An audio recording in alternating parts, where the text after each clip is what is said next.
تو جمعے کا دن تھا، اس دن میں نے بڑے اہتمام سے جمعہ پڑھا۔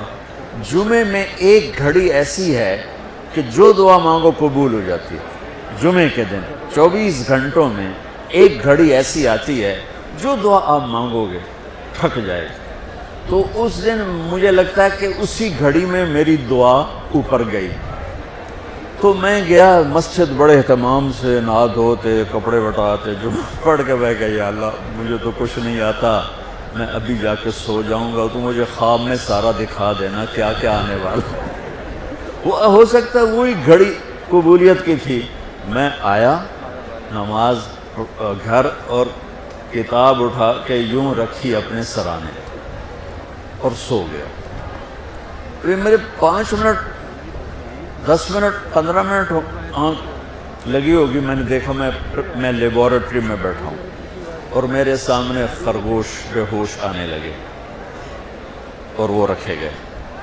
اس کے بعد لیفٹ سائڈ سے ایک ایگزامینر اندر آتا ہے، یہاں سلیو لیس شرٹ سفید اور گرے رنگ کی اس نے پتلون پہنی ہوئی ہے، اور وہ 5 سوال لکھاتا ہے اور کہتا ہے کوئی سے 4 حل کریں۔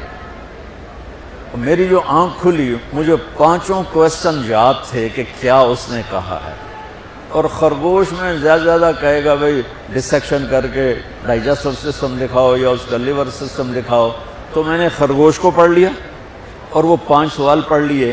جب میں پہنچا پریکٹیکل کے لیے تو میں نے دیکھا بے ہوش خرگوش ہمارے سامنے آنے لگے۔ میں کہہ رہا بھائی پہلی گل تو پوری ہو گئی، خرگوش آ گئے، خرگوش آ گئے۔ اب بچہ یقین میں اس لیے کہتا ہوں کہ میری دعا اس گھڑی میں گئی، وہ گھڑی چھپی ہوئی ہے، کسی کو بھی مل سکتی ہے کسی وقت، مجھے اس دن وہ مل گئی۔ تو ادھر سے آیا ایگزامینر، سلیو لیس سفید شرٹ اور گرے پتلون، میں کہا اے گل بھی پوری ہو گئی۔ اس کے بعد اس نے 5 سوال لکھائے، ان میں ایک کویسچن وہ تھا جو میرے خواب میں نہیں تھا اور 4 وہ تھے جو میرے خواب میں تھے، اور اس نے کہا کوئی سے 4 حل کرے۔ میں کہا اے لو ہمیں حل کر دینا، میں تو یاد کر کے آیا بیٹھا تھا سارا۔ تو میں تو جب امتحان قریب ہوتا تھا نمازیں شروع کر دیتا تھا، اللہ کے ساتھ بھی 2 نمبریوں میں قربان جاؤں، اللہ اس 2 نمبری کو بھی مان لیتا تھا۔ میرے نبی نے فرمایا جو 3 جمعے مسلسل چھوڑ دیتا ہے وہ میری ملت سے خارج ہو جاتا ہے، میری امت سے خارج ہو جاتا ہے۔ تو میں اپیل کروں گا ان بہن بھائیوں سے جو نماز میں سستی کرتے ہیں، کم از کم جمعہ ضرور پڑھ لیا کریں۔ عورتوں پہ جمعہ فرض نہیں ہے، مردوں پہ فرض ہے۔ تو میں کہا کرتا ہوں جو دوست ملتے ہیں جی نماز نہیں پڑھی جاتی، تو میں ان سے کہتا ہوں ایک نماز 5 میں سے طے کر لو اور ایک جمعہ طے کر لو، 2 نمازیں شروع کر لو۔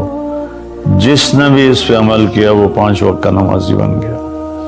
تو جمعہ کی نماز کے بعد جمعہ سے جمعہ تک کے جتنے گناہ ہوتے ہیں وہ اللہ تعالیٰ معاف فرما دیتے ہیں، اور جو جتنی جلدی جا کے بیٹھتا ہے امام کا خطبہ سننے کے لیے اس کو اتنا زیادہ اجر ملتا ہے۔ تو آج رمضان کا پہلا جمعہ ہے کہ ہم اس کا اہتمام کریں۔ رمضان المبارک میں جنگ بدر ہوئی، 17 رمضان جمعے کا دن، اور اللہ نے قیامت کو بھی جو قائم کرنا ہے جمعے کا دن۔ تو ہر دن اللہ کی بارگاہ میں بابرکت ہوتا ہے اگر ہم اس میں اللہ کی مان کے چل رہے ہیں، اور رمضان شریف میں خاص طور پر، اور پھر جمعہ ہو تو خاص طور پر اس میں ہم اپنے عبادت کو بڑھائیں۔ درود شریف جمعے کے دن کا مبارک عمل ہے کثرت سے درود شریف پڑھنا، اور 300 دفعہ جو درود شریف پڑھ لیتا ہے وہ کثرت میں شمار ہو جاتا ہے، اوپر کی کوئی حد انتہا نہیں ہے۔ ہمارے ایک رشتہ دار تھے، وہ انتقال ہو گیا، اللہ ان کو درجے بلند کرے۔ وہ روزانہ ایک دن میں 10,000 دفعہ درود شریف پڑھا کرتے تھے، ہر وقت تسبیح ان کے ہاتھ میں ہوتی تھی، اور روزانہ 10,000 دفعہ درود شریف پڑھا کرتے تھے۔ تو میرے بہن بھائیوں، میرے عزیزوں، اللہ تعالیٰ نے ہمیں ہر نماز کی بڑی اہمیت بتائی ہے، ہر نماز کی، لیکن خاص طور پر جمعے کی بڑی فضیلت ہے، اور جمعہ بھی رمضان المبارک کا ہو تو اور زیادہ وہ باعث برکت ہے، قابل رحمت ہے۔ تو روزے کا بھی اہتمام ہو اور ساری نمازوں کا اہتمام فرمائیں، کوئی با جماعت پڑھنے کی کوشش کریں، کوئی جماعت سے رہ جائے تو پھر اس کو چھوڑیں نہیں، اسے ضرور پڑھ لیں، کہ نماز کی اللہ تعالیٰ نے جتنی تاکید قرآن میں کی ہے اور کسی کی اتنی تاکید نہیں کی۔ اور اللہ تعالیٰ نے 10 دفعہ اقیم الصلاۃ، اقیم الصلاۃ، اقیم الصلاۃ وآتوا الزکاۃ، تو 10-12 دفعہ اللہ نے قرآن میں براہ راست حکم کیا اقیم الصلاۃ وآتوا الزکاۃ۔ اور ادھر اللہ پاک کی رحمت کے دروازے کھلے ہوئے ہیں، اللہ کا عرش پہلے آسمان پر ہے، جنت کے دروازے کھل چکے ہیں، جہنم کے دروازے بند ہو چکے ہیں۔ اور میرے نبی کا فرمان ہے کہ اگر میری امت کو پتہ چل جائے رمضان کیا ہے تو تمنا کریں گے کہ سارا سال ہی رمضان ہو، اتنی اللہ کی رحمت ہوتی۔ اللہ نے فضل فرمایا، صرف 1 مہینے کے لیے ہمیں اللہ تعالیٰ نے اس کا پابند کیا۔ تو میرے بھائی بہنوں، اس مہینے کو قیمتی بناؤ، کسی سے ہم لڑے ہوئے ہیں ہم صلح کر لیں، مرنے والے سے پوچھو کہ لڑائی کا کیا نقصان ہوتا ہے، مرنے والے سے پوچھو دنیا کی دوڑ کا کیا نقصان ہوتا ہے، مرنے والے سے پوچھو ماں باپ کی نافرمانی کا کیا انجام ہوتا ہے۔ امام بخاری رحمۃ اللہ علیہ نے ایک واقعہ نقل کیا ہے کہ ایک گاؤں میں ایک نوجوان کو دفن کیا گیا، تو عصر کے بعد اس کی قبر پھٹتی اور وہ قبر سے نکلتا، اور اس کا چہرہ گدھے کا ہوتا تھا، اور وہ 3 دفعہ گدھے کی آواز میں آواز نکالتا تھا، پھر وہ قبر میں گرتا تھا، قبر مل جاتی تھی۔ تو لوگوں نے اس کی ماں سے پوچھا کہ یہ کیا چکر ہے؟ تو اس کی ماں نے بتایا کہ شرابی تھا، شراب پیتا تھا، تو میں اسے روکتی تھی نہ پیا کر، تو آگے مجھے کہتا تو کیا گدھے کی طرح آوازیں نکالتی رہتی ہے، مجھے نہ سنایا کرو۔ تو اللہ تعالیٰ نے تھوڑا سا اس کا انجام دکھا دیا کہ ماں باپ کو اس طرح تکلیف دینے سے کیا ہوتا ہے۔ تو بھائیو، ایک تو ہم نماز کو زندہ کریں۔ میرے نبی نے کہا جعلت قرۃ عینی فی الصلاۃ، نماز روزے سے بڑا فرض ہے، میری آنکھوں کی ٹھنڈک نماز میں ہے۔ اور جب آپ دنیا سے تشریف لے جا رہے تھے تو آپ نے پورے دین کو 2 لفظوں میں بیان کیا، ایک ہے حقوق اللہ، ایک ہے حقوق العباد، اور ایک ہے بندگی اور ایک ہے معاشرت۔ تو آپ نے فرمایا الصلاۃ، جب آپ دنیا سے تشریف لے جا رہے تھے آپ نے حضرت اماں عائشہ رضی اللہ عنہا علیہ السلام کے سینے پر یوں سر رکھا ہوا تھا، اس طرح کر کے ایسے، اور اماں عائشہ نے آپ کو سہارا دیا ہوا تھا، اپنے سینے پر لٹایا ہوا تھا۔ تو آپ فرما رہے تھے الصلاۃ وما ملکت ایمانکم، میری امت ایک نماز نہ چھوڑنا، اور ایک میری امت کے غریب طبقے پر رحم کرنا، ان کے ساتھ آسانی کا سلوک کرنا، ان پر سختی نہ کرنا، ان سے نرمی کا سلوک رکھنا۔ پھر الصلاۃ وما ملکت ایمانکم، نماز نہ چھوڑنا، نماز نہ چھوڑنا، نماز نہ چھوڑنا۔ اور آخری الفاظ بھی یہی تھے، الصلاۃ الصلاۃ الصلاۃ، نماز نماز نماز۔ پھر فرمایا اللہم الرفیق الاعلی۔ بالیہ ہوتا ہے، وہ عام طور پہ ایک میٹھا زہر ہے جو اس بیچارے کو پلا دیا جاتا ہے، اس کی حیثیت سے بڑھ کر اس کا تعارف کرایا جاتا ہے، اس کی حیثیت سے بڑھ کر اس کی تعریف کی جاتی، وہ پھر یہ سمجھنے لگتا ہے شاید میں واقعی ایسا ہی ہوں، پھر وہ اللہ کی نظروں سے گرنا شروع ہو جاتا ہے۔ اس لیے میں یہ ایک بات تو آپ سب حضرات کی خدمت میں عرض کروں گا، آج تو اللہ کو کوئی نہیں جانتا، میں کون ہوں جسے ہر کوئی جانتا ہے کہ مولانا طارق جمیل تعارف کے محتاج نہیں، میں تو ایک گندے نطفے سے بنا ہوا انسان، کل کو مٹی آج بھی مٹی، مٹ جانے والی شے۔ آج کی دنیا تو ایسی غفلت کی دنیا ہے کہ اللہ کوئی نہیں پہچانتا۔ اس وقت تو اللہ بھی محتاج تعارف ہو چکے ہیں۔ محتاج کا لفظ میرے آپ کے لیے نہ کہ اللہ کی ذات، کہ اللہ تو ہر چیز سے پاک ذات ہے، لیکن جو اس کو مانتے ہیں آج وہ بھی اللہ کو نہیں جانتے کہ اللہ کون ہے۔ تو میں اور آپ تو بڑے چھوٹے انسان ہیں، ہماری کوئی حیثیت نہیں ہے۔ تعارف ضرور کروایا جائے اور بڑے نپے تلے الفاظ کے ساتھ، جس سے اگلے کا مزاج خراب نہ ہو، بلکہ وہ بھی اپنی حیثیت میں رہے، اپنے دائرے میں رہے۔ ہمارے استاد صاحب رحمۃ اللہ علیہ جن سے بخاری پڑھی، وہ فرمایا کرتے تھے علم کی دو قسمیں ہیں، ایک وہ جو کسی کے ذریعے سے حاصل ہو، اس کو کہتے ہیں حصولی، حاصل ہوا، ایک وہ جو میں خود جانتا ہوں، اسے کہتے ہیں وجودی۔ وزن میں وجودی علم کی طاقت حصولی علم سے زیادہ ہوتی ہے۔ ایک چیز میں خود دیکھ رہا ہوں، ایک بتا رہا ہے، دونوں میں فرق ہے۔ شنیدہ کیبون مانند دیدہ، یہ ایک فارسی کی مثال ہے، اسی کو عربی میں لیس الخبر کالمعاینہ، دیکھا سنا برابر نہیں ہے۔ تو علم وجودی کی طاقت حصولی سے زیادہ ہوتی ہے، سوائے ایک جگہ کے، جب آدمی کی تعریف ہوتی ہے ان چیزوں کے ساتھ جو اس میں نہیں ہیں، تو وہ وہاں بیچارہ دھوکہ کھا جاتا ہے۔ وہ سمجھتا ہے یہ جو کہہ رہے ہیں نا ٹھیک ہی کہہ رہے ہیں، حالانکہ وہ اچھی طرح جانتا ہے کہ میں ایسا نہیں ہوں جیسا یہ کہہ رہا ہے، لیکن تھوڑی دیر کے لیے اس پر بھی ایک نشہ طاری ہو جاتا ہے، واقعی ایسا ہی ہوں۔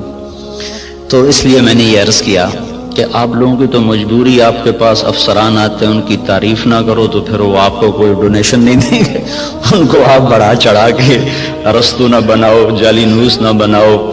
یہ وہ پچھلے دنوں نا جب وہ حکومت نے تعلیم میٹرک تک مفت کا اعلان کیا، تو میں سیالکوٹ میں ہماری جماعت گئی تھی، تو وہاں چاکنگ ہوئی تھی دیواروں پر، وقت کا سر سید پرویز الہی۔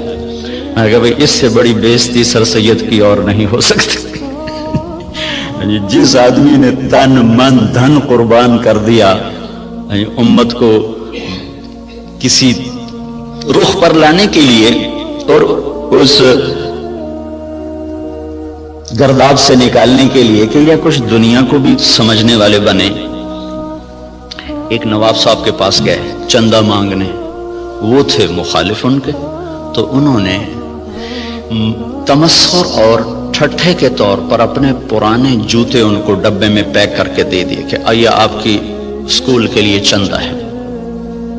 وہ لے گئے علی گڑھ، کھول کے دیکھا تو پرانے جوتے، تو انہوں نے اس کو بازار میں فروخت کیا، وہ کوئی 4 آنے 8 آنے کے بکے، وہ جمع کر کے رسید کاٹ کر لیٹر میں ڈال کے بھیج دی کہ آپ نے جو ہمیں چندہ دیا تھا وہ ہم نے بازار میں بیچا، اس کے اتنے پیسے ہم نے وصول پائے، اس کی رسید آپ کی خدمت میں پیش کر رہا۔ جو آدمی ایسے ذلیل ہو کہ اسی کنارے پہنچاؤ، وقت کا سر سید پرویز علیہ، میں کہا اس سے بڑی بےزتی آج تک سر سید کی نہیں ہو سکتی۔ تو خیر یہ ہمارے موضوع کی بات نہیں تھی، لیکن مجھے اپنی جان بھی تو بچانی ہے نا۔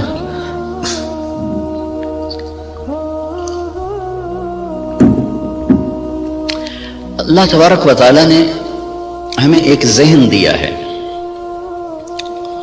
اس وقت ذہن یہ ہے کہ ہم اپنی محنت کا کماتے ہیں، محنت کا کھاتے ہیں، جو کماتے ہیں جو مرضی کریں، یہ ایک ذہن جس کو ہم سرمایہ داری کا نظام کہتے ہیں۔ یہ 1925 میں ایک شخص پیدا ہوا تھا وہاں گلاسکو کا، اس نے یہ نظریہ دیا تھا، اس نے کتاب لکھی تھی دی ویلتھ آف نیشن، تو اس میں اس نے یہ نظریہ دیا تھا کہ آدمی کو کمانے میں آزاد ہونا چاہیے، جو جیسے مرضی کمائے، اس سے مال کی دوڑ لگے گی اور لوگوں کے پاس سرمایہ وافر ہو جائے گا۔ ایڈورڈ سمتھ اس کا نام تھا۔ اس کے مقابلے میں ایک نظریہ تھا جو کارل مارکس نے دیا کہ سب کچھ نیشن کا ہے، حکومت کا ہے، کسی کا کوئی حق کوئی نہیں، حکومت اس کو صحیح طور پر تقسیم کرے گی۔ یہ دو غلط نظریے دنیا میں چلے، ایک ختم ہو گیا، ایک قریب المرگ ہے، ختم ہونے پر ہے۔ اسلام اس کے بیچ میں لاتا ہے، وَكَانَ بَيْنَ ذَلِكَ قَوَامًا، وہ درمیان میں لاتا ہے۔ وہ ملکیت اللہ کی ثابت کرتا ہے، نہ میری نہ حکومت کی۔ الملک للہ۔ ہمارے نبی جب صبح اٹھتے تھے نا تو آپ ایک دعا مانگا کر، صبح اٹھتے ہی اصبحنا واصبح الملک للہ والکبریاء والعظمۃ للہ والخلق والامر واللیل والنہار وما سکن فیہما للہ وحدہ اللہم اجعل اول هذا النہار صلاحا وأوسطه فلاحا وآخره نجاحا أسألك خير الدنيا والآخرة یا ارحم الراحمین۔ ہمارے نبی نے جو ہمیں دعائیں سکھائی ہیں وہ بھی معجزات نبوت میں سے ہیں کہ اتنے خوبصورت اسلوب میں اللہ سے بات کرنا اور مختصر کلمات میں سب کچھ مانگ لینا، یہ صرف نبی سکھا سکتا ہے اور کوئی نہیں سکھا سکتا۔ تو صبح اٹھتے ہی کیا اعتراف عبودیت ہے، عبدیت ہے، اصبحنا واصبح الملک للہ۔ میرے رب، ساری کائنات جس پر دن چڑھ رہا ہے وہ تیری ہی ہے، ساری عظمتیں، جلال و کبریا وہ تیرے لیے ہے، ساری مخلوق، سارا کچھ وہ تیرا ہی ہے، زمین آسمان جو اس کے درمیان ہے وہ سب کچھ تیرا ہے۔ جب سب کچھ تیرا ہے میں تیرا محتاج بن کر تجھ سے سوال کرتا ہوں، یا اللہ اس دن کا اول وہ فلاح بنا دے اور اس کے درمیان کو صلاح بنا دے، اس کے آخر کو نجات بنا دے۔ یہ تصور ہمیں اللہ کی طرف سے ملا ہے کہ جو کچھ میرے پاس ہے وہ بطور استحقاق نہیں، بطور امتحان ہے۔ یہ دو لفظوں میں راستے جدا ہو جاتے ہیں۔ میرے پاس جو کچھ ہے بطور استحقاق نہیں، بطور امتحان ہے۔ جو کچھ ملا، جس کو ملا، دینے والا کوئی اور ہے اور دیا جا رہا ہے اس کے امتحان کے لیے، اور عنقریب یہ اس سے واپس لے لیا جائے گا اور پھر اس کو ایک بہت بڑی عدالت میں پیش کیا جائے گا، پھر وہاں اس کے اچھے اور برے اعمال کو تولا جائے گا، پھر اس پر یا ہمیشہ کے لیے جنت کا فیصلہ ہوگا یا ہمیشہ کے عذاب اور جہنم کا فیصلہ ہوگا۔ ہمیں یہ بنیاد دی گئی ہے، ہم اس پر اپنی زندگی کی عمارت کو تعمیر کرتے ہیں۔ وہ بادشاہ وقت بھی ہے تو اگر وہ دین کو سمجھتا ہے تو وہ کبھی یہ دعویٰ نہیں کرے گا کہ ملک میرا ہے۔ یہ دعویٰ فرعونی ذہن کے لوگ کرتے ہیں، الیس لی ملک مصر وہذہ الانہار تجری من تحتی افلا تبصرون، مصر میرا ہے، نہریں میری ہیں، میں جو چاہے مرضی کروں۔ اس کے بدلے میں جس کو اللہ تعالیٰ ایمان کی دولت دیتا ہے وہ کہتا ہے ملک اللہ کا ہے، میں تو امانت دار ہوں، حکومت اللہ کی ہے، میں تو امانت دار ہوں، میں تو اس میں خیانت نہیں کر سکتا۔ عمر بن عبدالعزیز کے بچوں نے ماں سے کہا کپڑے چاہیے، عید آ رہی، انہوں نے خاوند سے کہا، اور عمر بن عبدالعزیز 3 بر اعظم پر حکمران ہیں، میں بیت المال ایسا بھرا کہ نہ بعد میں کبھی بھرا نہ پہلے کبھی بھرا۔ تو انہوں نے، بیوی نے عرض کیا کہ بچے کپڑے مانگ رہے ہیں، تو انہوں نے فرمایا میرے پاس تو پیسے کوئی نہیں۔ اس سے پہلے خلفاء نے خزانے کو استعمال کیا جیسے چاہا، انہوں نے اپنا سمجھ لیا تھا، دھوکہ کھا گئے۔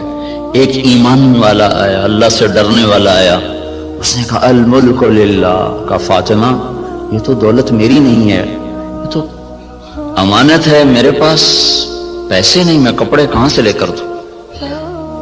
بیوی نے کہا اگلے مہینے کی تنخواہ ایڈوانس لو، میں اس سے کپڑے سی لوں گی، روٹی کا خرچہ میں گھر بیٹھے مزدوری کر کے نکال لوں گی۔ چلنے گئے، ہاں یہ میں کر سکتا ہوں. تو انہوں نے اپنے خزانچی کو بلا کے فرمایا کہ ہمیں اگلے مہینے کا خرچہ، اگلے مہینے کی تنخواہ ہمیں ایڈوانس دے دی جائے. تو خزانچی نے کہا اب مجھے اگلا مہینہ زندہ رہنے کی ضمانت دے دے، میں آپ کو تنخواہ دے دیتا ہوں. تو وہ چپ کر کے واپس آ گئے اور اپنی بیوی سے کہا فاطمہ، یہ فاطمہ عبد الملک کی بیٹی ہے، یہ عورت دنیاوی نسبت کے لحاظ سے اس جیسی معزز خاتون دنیا میں آج تک نہیں آئی، آئندہ کوئی آئے جائے تو پتہ نہیں، آج تک دنیاوی نسبت کے لحاظ سے اس خاتون جیسی کوئی عورت نہیں پیدا ہوئی. اس کا دادا بادشاہ تھا، اس کا باپ عبد الملک بادشاہ تھا، اس کے 4 بھائی ولید، سلیمان، یزید، ہشام، چاروں بادشاہ بنے. اس کا خامد عمر بن عبدالعزیز وہ بادشاہ بنا. یہ عورت 7 نسبتوں سے شہزادی تھی، دادے سے لے کر باپ، 4 بھائی، خامد. ایسی نسبت کی عورت آج تک نہیں پیدا ہوئی. اسے فرمایا فاطمہ بچوں سے کہہ دو کہ تمہارا باپ کپڑے لے کے نہیں دے سکتا. الملک للہ، ملک اللہ کا ہے. جب عید ملنے کے لیے خاندان کے لوگ آئے، بنو امیہ بڑے زوردار لوگ گزرے ہیں، تو جب لوگ آئے تو خاندان کے لوگ آئے تو بچے بھی ملنے کے لیے آئے، تو ان کے وہی خستہ حال کپڑے تھے. تو عمر کہنے لگے بیٹو تمہیں آج صدمہ تو ہوگا کہ تمہارے باپ نے تمہیں کپڑے لے کر نہیں دیے، اور آج تم اوروں کے سامنے کھڑے ہونے میں کچھ سبکی محسوس کر رہے ہو. تو ان کے بیٹے نے کہا عبد الملک نے کہ نہیں ابا جان، آج ہم عزت محسوس کر رہے ہیں کہ ہمارے باپ نے خیانت نہیں کی. ہم آج عزت محسوس کر رہے ہیں، ہمارے باپ نے خیانت نہیں کی.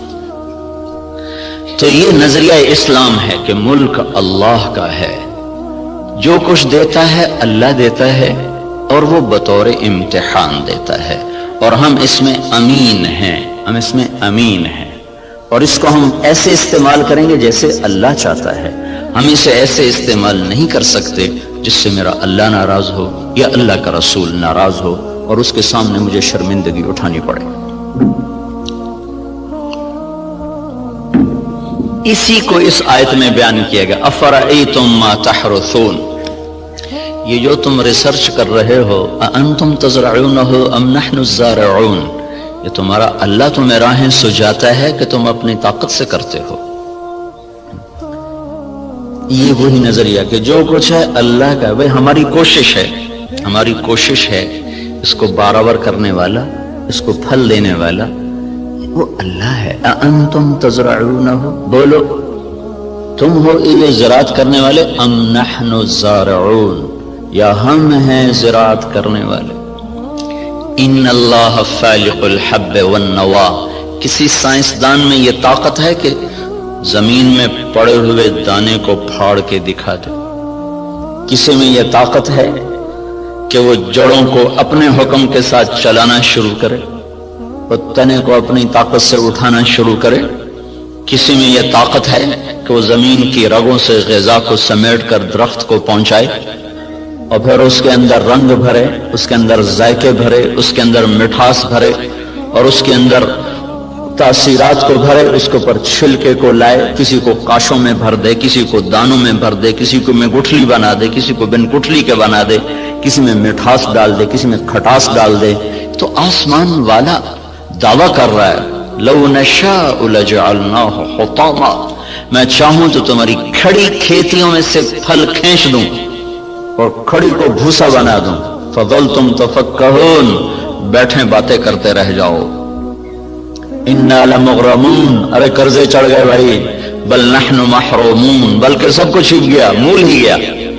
تو یہ ہمیں نظریہ قرآن دیتا ہے کہ ہم جو کچھ کرتے ہیں وہ اللہ کی امانت ہے، تائید ربانی شامل حال ہے، اللہ کا ہم ساتھ ہے، تب یہ قدم ہمارے اٹھتے ہیں.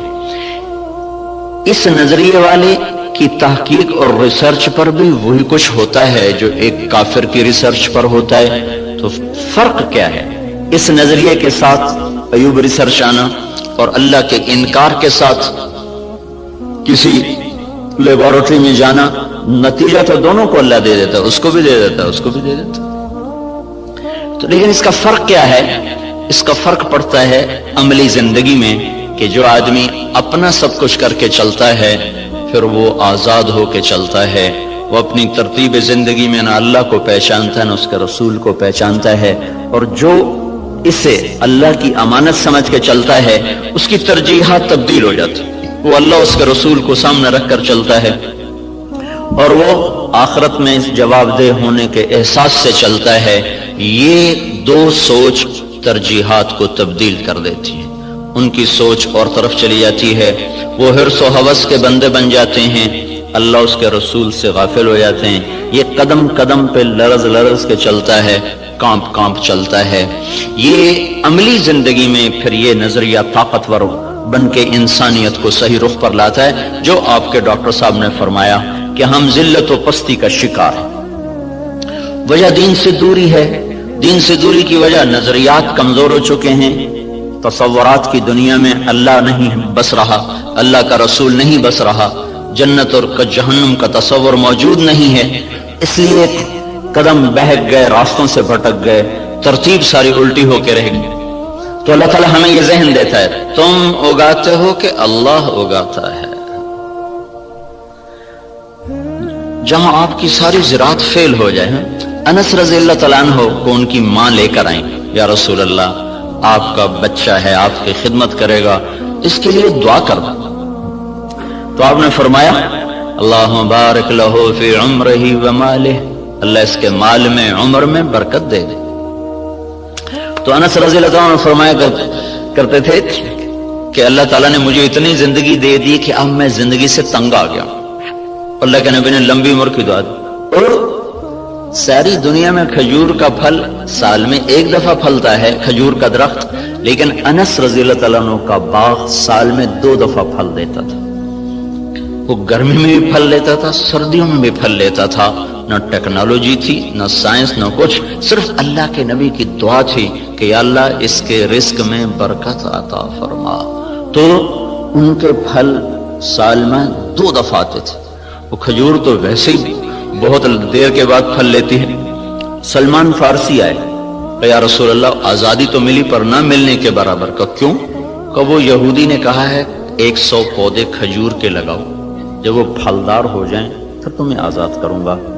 اب کھجور جلدی پھل لینے میں آ جاتی ہے. وہ تو وہی دور تھا جو پرانے زمانے کی کھجوریں تھی جو چل چڑھ چڑھ کوئی 10 سال کے بعد پھل دینا شروع کرتی تھی. تو میری آزادی تو پھر نہ ہونے کے برابر. کہ اچھا چلو مجھے لے چلو. 3-4 سال پہلے وہ جگہ میں دیکھنے گیا تھا جہاں وہ باغ تھا. انہوں نے باڑ لگائی ہوئی ہے اس کے چاروں طرف. باغ تو نہیں ہے، وہ خالی جگہ پر ہے وہاں موجود. تو آپ نے کھجور اٹھاتے اور لگا دیتے، کھجور اٹھاتے لگا دیتے. سال کے اندر اندر ساری کھجوریں بڑھ کے پھل دینے لگے. صرف 1 سال. ایک کھجور اٹک گئی. یا رسول اللہ ایک کھجور نہیں اٹکی. کیا ہوا؟ تو حضرت عمر بولے یا رسول اللہ وہ میں نے لگائی تھی. کہ تیرا بھلا تو نے کیوں لگائی تھی؟ پھر آپ تشریف لے گئے، پھر آپ نے اپنے ہاتھ سے لگایا، سال کے اندر وہ پھلدار ہو گئی. اب یہاں ساری سائنس بھی فیل ہے، ٹیکنالوجی بھی فیل ہے. اَأَنْتُمْ تَزْرَعُونَهُ أَمْ نَحْنُ الزَّارِعُونَ، تم اگاتے ہو کہ تمہارا اللہ اگاتا ہے. تم زراعت کرتے ہو کہ تمہارا اللہ کرتا ہے. زراعت کو پانی کے ساتھ جوڑا ہے تو اللہ تعالیٰ فرمایا افرأیتم الماء الذی تشربون اانتم انزلتموه من المزن ام نحن المنزلون. یہ پانی تم بارش کا برساتے ہو کہ تمہارا اللہ برساتا ہے. بارش نہ ہو تو آپ مجھ سے زیادہ جانتے ہیں کہ زمین کا پانی، دریاؤں کا پانی وہ تاثیر نہیں رکھتا جو اللہ نے بارش کے پانی میں تاثیر رکھی. زندگیوں کو زندگی مل جاتی ہے. وَتَرَى الْأَرْضَ حَامِدًا وَتَرَى الْأَرْضَ خَاشِعًا، 2 لفظ قرآن استعمال کرتا ہے. زمین کو دیکھو وہ ایسے پھٹی پڑی ہوتی ہے، حامدہ، اس کا ظاہر ختم ہو چکا ہوتا ہے. وَتَرَى الْأَرْضَ خَاشِعًا، اندر باہر سے زمین برباد ہوتی ہے. تو پھر ایک دم اللہ تعالیٰ آسمان سے پانی برساتا ہے. جب آسمان سے پانی اترتا ہے اہتزت وربت وانبتت من کل زوج بہیج، تو بارش سے زمین وجد میں آ جاتی ہے، رقص میں آ جاتی ہے. اہتزت جیسے خوشی سے لوگ جھومنے لگتے ہیں، ایسے جب تمہارا رب آسمان سے بارش برساتا ہے تو زمین خوشی سے جھومنے لگتی ہے کہ اللہ تعالیٰ اس میں وہ کچھ اتارتا ہے جو انسان کے بس میں نہیں ہے. تو زراعت کے نیچے پانی کو اللہ تعالیٰ لے کر آئیں کہ یہ تم نے اتارا کہ تمہارے رب نے اتارا. لو نشاء جعلناہ اجاجا، اگر میں چاہوں تو دنیا کے سارے میٹھے پانی کو کڑوا کر دوں تو پھر کیا کرو گے؟ کہاں سے لاؤ گے پانی؟ تو آج کل تو ٹیکنالوجی کا دور ہے نا، کوئی کہہ سکتا ہے کہ ہم پلانٹ لگا لیں گے، میٹھا بنانا شروع کر دیں گے، پانی میٹھا شروع کر دیں گے.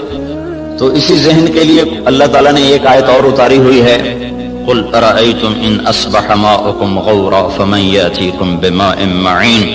مجھے بتاؤ جب میں تمہارا پانی ہی ختم کر دوں تو کہاں سے لاؤ گے؟ ویسے ہی ختم کر دے. ان اصبح ماؤکم غورا، ایک قلعہ فتح نہیں ہو رہا تھا ملک شاہ کے زمانے میں، لمبا زمانہ گزر گیا، قلعہ نہیں فتح ہوا، پہاڑی پر تھا. ایک صبح اٹھے تو سارے شہر والوں نے سفید جھنڈے لہرائے ہوئے دروازے کھول دیے. کیا ہوا بھائی؟ رات کو نظام الملک جو وزیر تھا، وزارت کے لحاظ سے شہرت پانے والوں میں اسلامی تاریخ میں نظام الملک کا نام قیامت تک رہے گا. بہت اعلیٰ درجے کی صفات کا حامل اور ایسی وزارت کی کہ آج تک اس کی مثالیں دی جاتی ہیں. وہ سالار لشکر تھا. جب وہ تنگ آ گیا نا تو اس نے رات کو اٹھ کے دعا کی، یا اللہ ہم سے نہیں فتح ہو رہا، تو راستہ کھول دے. صبح قلعے کے دروازے کھول کے لوگ نیچے اتر آئے، کہا جی ہم ہتھیار ڈالتے. کیا ہوا؟ کہ رات میں سارے شہر کا پانی خشک ہو گیا، ایک قطرہ پانی کوئی نہیں، ایک بوند پانی کوئی نہیں. دھس ان اصبح ماؤکم غورا، پانی کو دھسا دوں، کہاں سے لاؤ گے؟ اور دھنسے کو نکال دیں.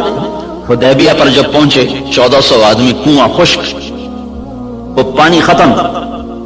وہ تو حادثہ پیش آ گیا کہ انہوں نے اندر جانے سے روک دیا، وہ تو مکے جانے کی تیاری کر آئے تھے، راستے میں روک دیے گئے، پانی ختم ہو گیا. تو یا رسول اللہ پانی ختم ہے، کیا کریں؟ تو آپ نے کہا کوئی تھوڑا بہت ہو تو لاؤ. تو ایک آدمی تھوڑا سا پانی لے کر آیا تو آپ نے منہ میں ڈال کے خشک کنویں میں کلی کی تو کنویں کا پانی ابلتا ہوا باہر اٹھتے اوپر تک آ گیا. خشک کو اٹھا دیا، کھڑے کو دھنسا دیا.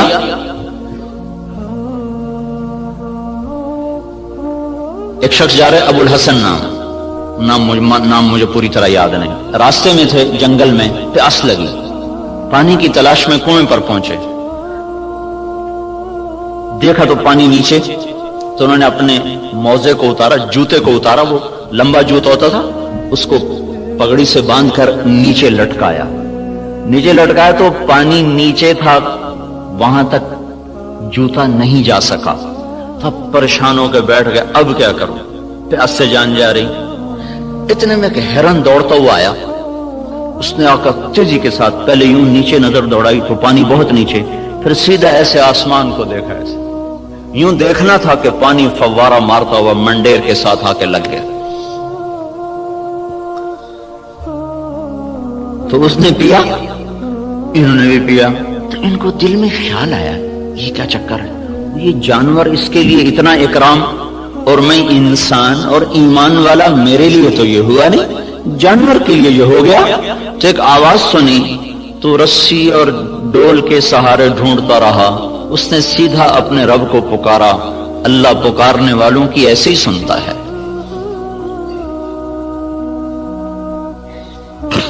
تو یہ چیز ہمیں ایک راستہ دیتی ہے کہ ہمارے سوچ کے، تحقیق کے، ترتیب کے انداز اور ہیں. اللہ تعالیٰ جن چیزوں کو ہمارے اوپر لازم کرے گا انہیں ہمیں کرنا ہوگا. نماز اذان کے بعد بھی ڈاکٹر صاحب دفتر میں بیٹھے ہوں، ریسرچ کر رہے ہوں، تو یہ ساری ریسرچ زہر حلاحل ہے. اب اس کا انسانی خدمت سے تعلق ختم ہو چکا ہے. اللہ کی ندا کے بعد بھی تحقیق چل رہی ہو، اللہ کی صدا کے بعد بھی دفتر چل رہا ہو، تو یہ ساری برکتیں اپنے ساتھ لے کے چلا جائے گا. اب ہمارے لیے حکم ہے بند اذان باہر دینے کا حکم ہے. مسجد کے اندر اذان دینا مکروہ ہے. باہر بلال رضی اللہ تعالیٰ عنہ مسجد کے ساتھ ایک کوٹھا تھا، ایک صحابی کا گھر تھا، اس کی چھت پہ چڑھ کے اذان دیا کرتے تھے کہ اذان باہر کی زندگی کو معطل کرنے کے لیے ہے اور مسجد کی زندگی کو آباد کرنے کے لیے ہے. حی علی الصلاح کے بعد اب نہ کوئی دکاندار، نہ کوئی تاجر، نہ زمیندار، نہ کوئی مرد، نہ کوئی عورت، جو جہاں پر ہے اسے حکم ہے کہ ہاتھ اٹھا لے اور چلے اس رب کی طرف جو کہہ رہا ہے حی علی الصلاح، آؤ نماز کی طرف۔ یہاں کیا ملے گا؟ یہاں تو ہم بہت کچھ کام کر رہے ہیں، لوگوں کی خدمت کر رہے ہیں، ریسرچ کر رہے ہیں، یہاں کیا ملے گا؟ تو اس سوال کا جواب اگلے دو جملوں میں دیا گیا، حی علی الفلاح، آؤ یہیں سے کامیابی ملے گی۔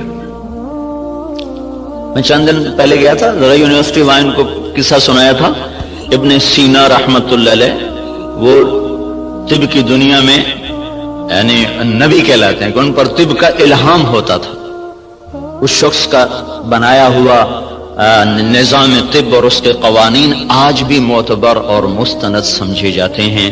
600-700 برس پہلے وہ شخص گزرا ہے جب اتنے آلات نہیں تھے، لیکن اس شخص میں ایک صفت تھی، جب کسی مسئلے میں اٹک جاتے تھے اور نہیں سمجھ میں آتا تھا تو چھوڑ کے نفل کی نیت باندھ کے کھڑے ہو جاتے اور سجدے میں سر رکھ کر کہتے اے رب میرے اوپر اس مسئلے کو واضح فرما دے۔ سجدے میں پڑھ نفل کی نیت باندھ کے سجدوں میں سر رکھ، اے میرے رب میں جاہل ہوں، میرے اوپر اس چیز کو منکشف فرما۔ پھر 1 دفعہ 2 دفعہ 3 دفعہ کرتے کرتے کرتے کرتے مانگتے مانگتے کا وہ چیزیں ان پر کھلتی تھیں، اور ایسا وہ لوگوں کو فن دے کر گئے ہیں کہ آج بھی ان کے فن کو تسلیم کیا جاتا ہے اتنی تحقیقات کے باوجود بھی۔ تو آپ بھائی بہت بڑے کام میں لگے ہوئے ہیں، بہت بڑی ضرورت پوری کرنے میں لگے ہوئے ہیں۔ زراعت فرض کفایہ ہے، تجارت جائز ہے، تجارت کرنا جائز اور زراعت کرنا فرض کفایہ۔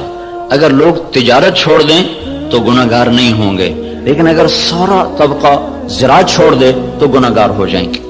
علامہ خزائی رحمت اللہ علیہ نے لکھا ہے کہ زراعت کے چھوڑ دینے سے لوگ گناہگار ہو جائیں گے۔ یہ فرض کفایہ، جیسے جنازہ سارے چھوڑ دیں تو مجرم ہو جائیں گے، تو زراعت فرض کفایہ ہے۔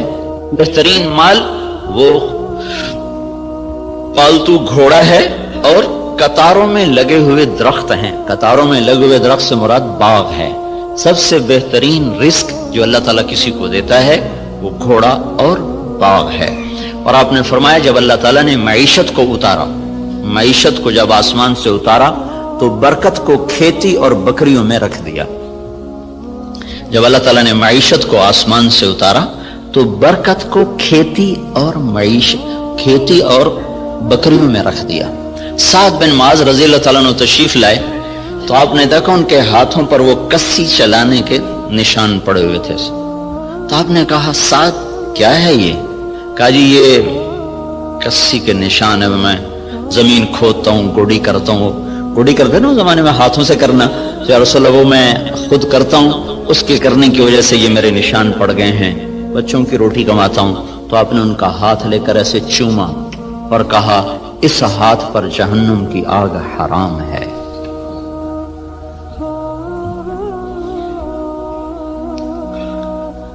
تو آپ ایک بہت بڑے شعبے سے منسلک ہیں جو، اور اللہ تعالیٰ کے محبوب صلی اللہ علیہ وسلم کو باغ بہت پسند ہے۔ آپ اکثر جا کر انصار مدینہ کے باغ میں بیٹھا کرتے تھے۔ معاویہ رضی اللہ تعالیٰ عنہ سے کسی نے پوچھا، ایک بدو سے پوچھا تجھے کون سا مال پسند ہے؟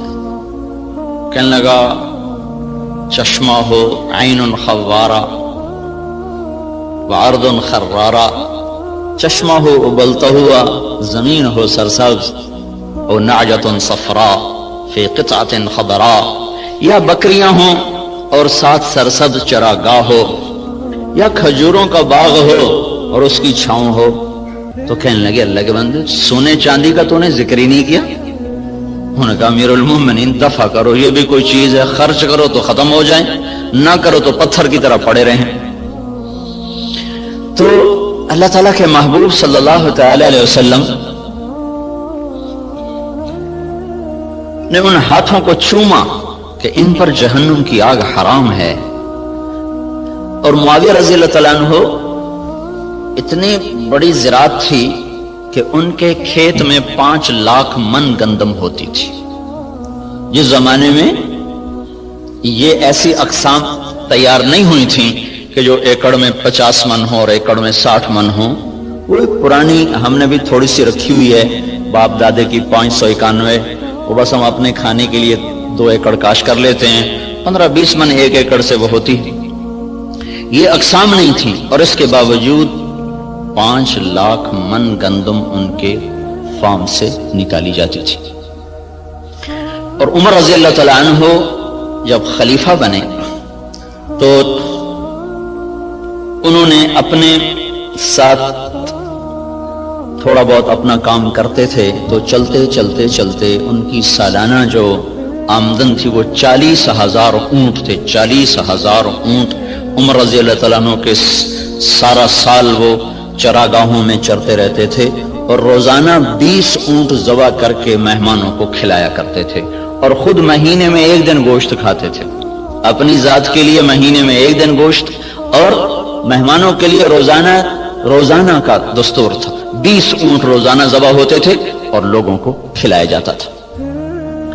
تو اب یہ تحقیق اور ریسرچ تو سب کچھ ہے اور بڑی جان بھی لگ رہی ہے اور خود ہم دیکھ رہے ہیں کہ ہماری 5 من کپاس ہوتی تھی اب وہی 30 من ہو رہی ہے, 35 من تک چلی جاتی ہے. ہماری 15-20 من گندم ہوتی تھی وہ 60 من تک خود میرے اپنی زمین میں نکلی ہے. اوسط کے لحاظ سے تو نہیں لیکن 2, 4, 10 ایکڑ ایسے ہر دفعہ دیکھے کہ ان پہ 60 من تک گندم چلی گئی, 100 من تک مکی چلی گئی ہے. لیکن وہ جو ڈاکٹر صاحب نے بات کی تھی کہ ذلت تو ساتھ نہیں چھوڑ رہی, وہ تو اسی طرح چھائی ہوئی ہے.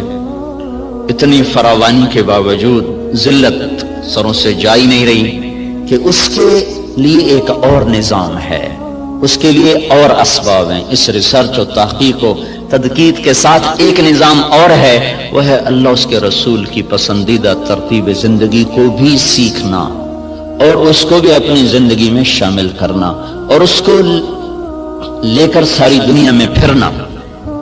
اس امت کا جو کام ہے وہ ساری دنیا کے انسانوں کو اللہ کا تعارف کروانا اور اللہ کے دین کی طرف بلانا ہے. وہ پہلو ہمارا بالکل خالی ہو گیا ہے. میں مکہ میں تھا تو مجھے ایک ملے, اس کے PhD تھے ارضیات کے, ایک جگہ کھانے پہ ان سے ملاقات. وہ مجھ سے کہنے لگے آپ کے پاکستان کی جو زمین ہے ساری دنیا میں ایسی زمین کسی ملک کے پاس نہیں ہے جو اللہ تعالیٰ نے قدرتی اس کے اندر صفات رکھی ہیں, دنیا کے کسی خطے میں یہ صفات موجود نہیں. میں نے کہا آپ کی بات درست ہے, لیکن ایک اور ہمیں وائرس لگ گیا ہے جس نے ہماری ہر شے کو برباد کر دیا ہے. وہ بددیانتی اور خیانت کا وائرس ہے جو جان ہی نہیں چھوڑ رہا. امریکن سنڈی بھی مر گئی اور کپاس کے وائرس کا بھی علاج ہوگا. تو بیوٹی کپاس میں نے اس دفعہ 10 ایکڑ کاشت کی تجربے کے طور پر, جس پر سنڈی ویسے ہی نہیں آئی, وہ نہیں آئی. ہم نے 10 ایکڑ کاشت کیا تجربے کے طور پر, اس پر سارے سیزن میں کوئی سنڈی کا اٹیک نہیں ہوا سوائے لشکری سنڈی کے. تو وائرس کو بھی کنٹرول ہو گیا, سنڈیاں بھی کنٹرول ہو گئیں. لیکن یہ جو بددیانتی کا وائرس لگا ہے یہ مصیبت خانہ بڑھتا ہی جا رہا ہے, بڑھتا ہی جا رہا ہے. جب تک یہ اندر سے نہیں نکلے گا اللہ تعالیٰ کی نظروں سے ہم گرتے رہیں گے, گرتے رہیں گے, گرتے رہیں گے. کہ محبوب پاک صلی اللہ تعالی علیہ وسلم کا ارشاد ہے اذا اتخذ الفیء دولا, جب میری امت میں حکومت کے افسران بددیانت ہو جائیں گے اور حکومت کے خزانے کو خود لوٹنا شروع کر دیں گے. والامانۃ مغنما, اور عوام الناس بھی بددیانت ہو جائیں گے, جس کے پاس امانت رکھی جائے گی وہ کھا جائے گا. والزکاۃ مغرما, اور مالدار لوگ بخیل ہو جائیں گے اور زکوٰۃ دینا چھوڑ دیں گے.